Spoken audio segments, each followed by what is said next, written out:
আল্লাহ তাআলা বলেছেন যে তোমরা আল্লাহর ইবাদতের পরে তোমরা তোমাদের পিতামাতার প্রতি ইহসান করো, তাদের প্রতি ইহসান করো, তাদের প্রতি কৃপা করো। ইসলাম নারীদেরকে মুক্তি দিয়েছে। নবীর সাহাবী, আদরের সাহাবী আলকামা রাদিয়াল্লাহু তাআলা আনহু মউতের বিছানায় ছটফট করতেছে। আল্লাহর হাবিব দুইজন সাহাবীকে, হযরত বেলাল রাদিয়াল্লাহু তাআলা আনহু এবং হযরত আলী রাদিয়াল্লাহু তাআলা আনহুকে বললেন, যাও তোমরা দুইজন যাও, আমার সাহাবী আলকামার অবস্থাটা কি দেখে আসো।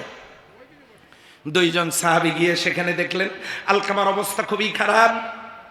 আল্লাহর হাবিব সাল্লাল্লাহু আলাইহি সাল্লামের কাছে রিপোর্ট করলেন, ওগো নবীজি, আপনার সাহাবী আলকামা এত বড় একজন জলিলুল কদর সাহাবী মউতের বিছানায় ছটফট করতেছে, খুবই কষ্ট হচ্ছে, ব্যাপার কি বুঝলাম না। আল্লাহর নবী বলেন, তোমরা একটু যাও তো, বাড়িতে খোঁজ নাও তো তার কে বেঁচে আছে। বাড়িতে গিয়ে খোঁজ নিয়ে দেখে তার মা বেঁচে আছে। তার মাকে নিয়ে আসো। মাকে আনা হলো। মাকে জিজ্ঞাসা করা হলো, ও আলকামার মা, তোমার ছেলে আলকামা তোমার সাথে কি রকম আচরণ করেছে?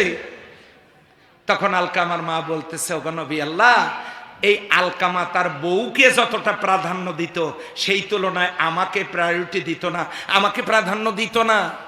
বউকে যতটা দেখভাল করত আমাকে দেখভাল করত না। আমাকে উদাস করা মনে, উদাসীন চেতনায় আমাকে লালন করত, আমারও তো সেবা যত্ন সে করত না। আল্লাহর নবী বললেন, আলকামার মা, যেহেতু তোমার ছেলে তোমার সাথে ভালো আচরণ করে নাই, কাজেই তোমার ছেলেটাকে আমি এক্ষুনি তোমার সামনে আগুনের মধ্যে দিয়ে হত্যা করব। আলকামার মা, আলকামা রাদিয়াল্লাহু তাআলা আনহুর মা চোখের পানিগুলো ছেড়ে দিয়ে বললেন, ইয়া রাসূলুল্লাহি সাল্লাল্লাহু আলাইহি ওয়াসাল্লাম, আমার সামনে আমার আলকামাকে আপনি পুড়ে মারবেন, এটা আমি সইতে পারবো না। আমার আলকামা আমাকে যত কষ্টই দেখ আমি মাফ করে দিলাম।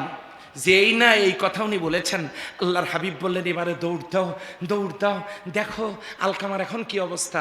দৌড় দিয়ে গিয়ে দেখেন আলকামার শান্ত কণ্ঠে কালেমায়ে শাহাদাত পড়তে পড়তে তিনি দুনিয়া থেকে বিদায় নিয়ে চলে গেলেন।